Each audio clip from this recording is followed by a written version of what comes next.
Bonjour et bienvenue sur Salut Canada. Dans cette vidéo, nous allons discuter de comment présenter une demande de sélection permanente dans le programme régulier des travailleurs qualifiés du Québec. Après avoir reçu une invitation, vous devez remplir et soumettre le formulaire de demande de sélection permanente. Vous obtiendrez les informations confidentielles pour accéder au formulaire dans votre centre de messagerie Arima. À compter de la date à laquelle vous êtes invité, vous avez un maximum de 60 jours pour soumettre votre demande et payer les frais de traitement. Après ce délai, votre demande ne sera plus examinée. Cependant, il y a une très bonne nouvelle aujourd'hui, c'est que c'est la raison pour laquelle j'ai décidé de faire cette vidéo, c'est que les personnes qui ont soumis des demandes d'intérêt ont déjà commencé à recevoir le CSQ. C'est vrai que tout au long de la vidéo, vous allez voir que le délai de traitement est de 6 mois. Mais le Québec est vraiment en manque là. Donc, ils sont en train de travailler fort pour donner les CSQ aux personnes qui ont déjà été sélectionnées. Donc, ne perdez pas le temps, ne ratez pas votre chance. Soumettez votre demande le plus rapidement possible. Le délai de 60 jours, oui, c'est le délai officiel qui paraît sur le site. Mais ça se pourrait bien que dès que vous soumettez votre demande, vous recevez une sélection du Québec plus tôt que ça, vraiment plus tôt que ça. Donc, lancez-vous, ne perdez pas de temps et puis bonne chance. Informations à fournir. Les informations que vous avez fournies dans votre déclaration d'intérêt seront retranscrites dans votre demande de sélection permanente. Vous devrez ajouter certaines informations et vérifier que tous les renseignements contenus dans votre demande sont conformes.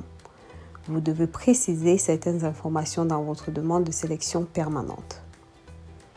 Après avoir présenté une demande de sélection permanente, vous recevrez une liste personnalisée de documents à fournir pour appuyer votre demande.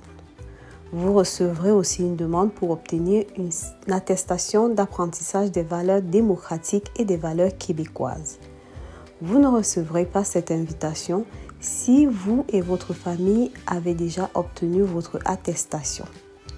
Vous avez un délai maximum de 60 jours après avoir présenté votre demande pour soit obtenir votre attestation d'apprentissage des valeurs démocratiques et des valeurs québécoises, sans quoi votre demande sera rejetée, soit envoyer les documents demandés par la poste à l'adresse que je vais vous mettre à l'écran. L'examen de votre demande débute une fois que vos documents ont été reçus. Information importante concernant les délais. Il est marqué sur le site d'Immigration Québec qu'en raison de la COVID-19, vous avez 120 jours pour fournir vos documents. Attention, cependant, le délai reste de 60 jours pour obtenir votre attestation d'apprentissage des valeurs démocratiques et des valeurs québécoises. Vos documents doivent être bien remplis, rédigés entièrement en français ou en anglais. Sinon, ils doivent être accompagnés d'une traduction en français réalisée par un traducteur reconnu. Ces documents doivent être signés, fournis dans les formats exigés et soumis dans les délais établis.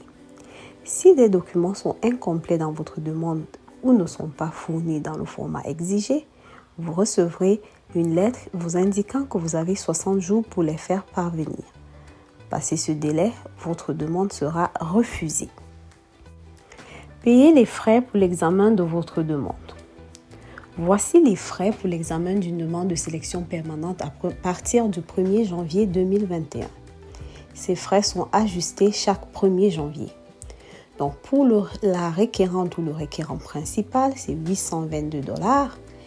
Et pour épouse ou conjoint de fait, 176 $. Enfant à charge, 176 $.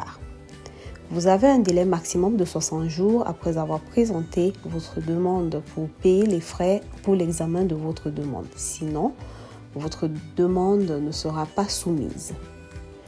Les frais doivent être payés en entier, en dollars canadiens, par vous ou par une tierce personne.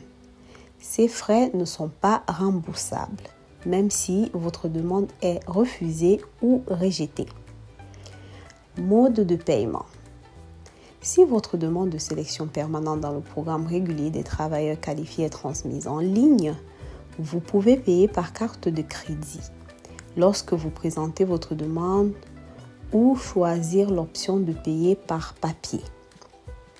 Si vous choisissez l'option de payer par papier, vous pouvez payer par l'une des manières suivantes. Chèque certifié ou visé tiré d'une banque canadienne, chèque émis par un agent de change, chèque d'une entreprise canadienne, mandat postal de Poste Canada ou traite bancaire tirée d'une banque canadienne. Vous devez joindre la fiche d'identification personnelle à votre paiement et les faire parvenir à l'adresse que je vais mettre à l'écran. Pour les demandes de sélection permanente présentées avant le 31 décembre 2018, vous pouvez remplir le formulaire paiement par carte de crédit si vous demandez l'ajout d'une conjointe, d'un conjoint ou d'un enfant à charge à votre dossier d'immigration. Les chèques et les traites bancaires doivent être libellés au nom suivant: Ministre des Finances du Québec. Ils doivent être postés au ministère de l'Immigration, de la Francisation et de l'Intégration et être identifiés avec le nom du demandeur en caractère d'imprimerie au dos, donc au verso du chèque ou de la traite bancaire. Les délais de traitement. Si votre demande est complète, elle sera traitée dans un délai de 6 mois. Le délai débute lorsque le ministre de l'Immigration, de la Francisation et de l'Intégration reçoit votre demande de sélection permanente, vos documents de preuve, le paiement des frais pour l'examen de votre demande. Ce délai peut être plus long lorsque vous devez passer une entrevue. Décision. Après l'examen de votre demande, il y a 3 possibilités. La première, vous êtes sélectionné. Youpi, félicitations. Si vous remplissez toutes les conditions du programme et qu'une entrevue n'est pas nécessaire, vous recevrez votre certificat de sélection du Québec et ceux des membres de votre famille qui vous accompagnent et de l'information sur les prochaines étapes de vos démarches d'immigration. Option numéro 2, votre demande est refusée. Vous recevrez alors une lettre pour vous aviser que votre demande de sélection permanente sera refusée si vous n'avez pas rempli toutes les conditions du programme, vous n'avez pas transmis tous les documents demandés dans le format et le délai donné, vous n'avez rien transmis au ministère de l'Immigration, de la Francisation et de l'Intégration.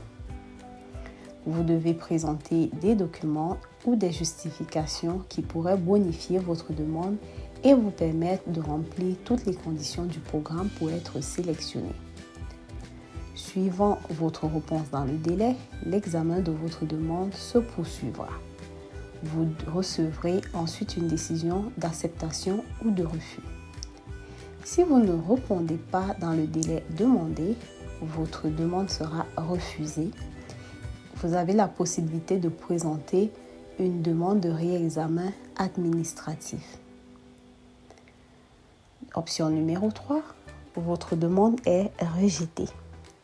Vous recevrez alors une lettre pour vous aviser que votre demande de sélection permanente est rejetée si le ministère de l'Immigration, de la Francisation et de l'Intégration a des raisons de douter de l'authenticité de certaines de vos déclarations ou des documents que vous avez fournis. Vous avez transmis un renseignement ou un document faux ou trompeur. Vous n'avez pas envoyé une preuve convaincante dans le délai demandé pour dissiper les motifs de rejet transmis. Vous ne vous êtes pas présenté à votre entrevue à la date communiquée. Vous devez alors présenter une preuve convaincante pour dissiper les motifs de rejet qui vous ont été communiqués dans la lettre. Suivant votre réponse dans le délai demandé, l'examen de votre demande se poursuivra. Vous pourrez aussi être convoqué à une entrevue. Vous recevrez ensuite une décision d'acceptation ou de rejet. Si vous ne répondez pas dans le délai demandé, votre demande sera rejetée. Vous avez cependant la possibilité de présenter une demande de réexamen administratif. Question importante. Est-ce que vous devez vous faire représenter pour présenter une demande de sélection permanente? La réponse est non. Il n'est pas nécessaire d'utiliser les services d'une personne que vous payez pour entreprendre vos démarches d'immigration.